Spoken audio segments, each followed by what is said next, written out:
I mean, when I have a feeling, the fact that I'm feeling it, isn't that a fact?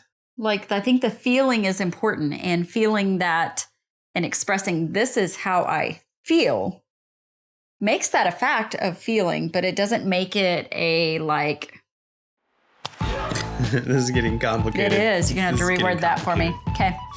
So the thing about love is, fact and feelings are different. What is the difference between facts and feelings? Because my feelings feel like facts to me. A fact like you got home at 6:30 and dinner had been on the table for 15 minutes. It didn't feel like 15 minutes. The perception of time is probably a good example because how many times have we had to talk to a kid and say, you've been on your phone for an hour, and they're like, but it doesn't feel like an hour. Facts and feelings are both things that we need to talk about, and maybe even in the same conversation. However, we need to be careful about the fact that if we're communicating as if our opinions or our feelings are these solid facts, then really we don't give that other person any room to state their side of things. And their side of things, those feelings, may be totally different. What if there was a situation in which I said, you were being really mean? I just felt like I was telling you what happened. You were being really mean is a statement of a fact. I felt like you were being really mean is actually a more accurate statement. Yes, because I might not have felt like I was being mean, or anybody else listening might not have felt that way. But sometimes you do need to talk about the facts, because sometimes you get so overwhelmed with the feelings, you're not actually addressing what's literally happening in the relationship. So the two of us, are you the facts or the feelings person? Oh, the facts. And I'm probably the feelings person. So when I communicate, I'm communicating like, but I feel, and you're like, but actually. It's like this. We were having a conversation, and one of us was talking facts and one of us was talking feelings, and we were missing each other.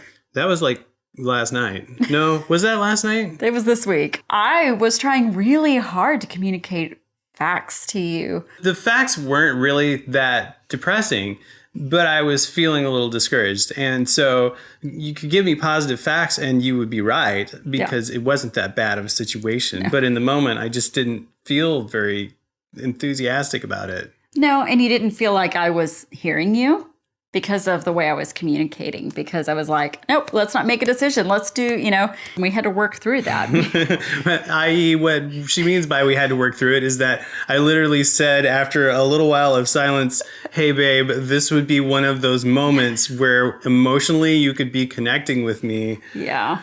I struggle with not trying to make decisions or not trying to fix the situation, because I always want what's best. And she's good at fixing things. Make sure when you're communicating these facts and feelings that you are saying, I feel like this, or let's look at the facts.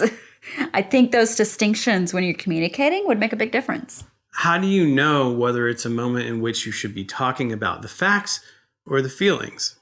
It probably depends. I think both need to happen. You need to talk about those feelings, right? It's super important to talk about feelings in a situation, but the facts help you create the decisions. I think if you find yourself raising your voice, if you find that you're feeling tension in your body and you're having a physical reaction while in the middle of this conversation, you've probably at some point crossed over from talking about facts into talking about feelings. And the reason that's important to note is not because you shouldn't have feelings or you shouldn't talk about feelings, but when you are discussing feelings and you're negotiating between each other feelings, it is a different negotiation than negotiating facts. So what am I trying to accomplish in that moment? I'm not actually trying to solve the problem. What probably needs to happen is I need to be able to hear you, sympathize with you, and just listen in that moment, because you are too emotional to be in a fact-checking mood. Oh, yeah. You cannot make, I feel like, really good fact-based decisions when you're emotional. But those emotions are so important too. So right in the moment, if you find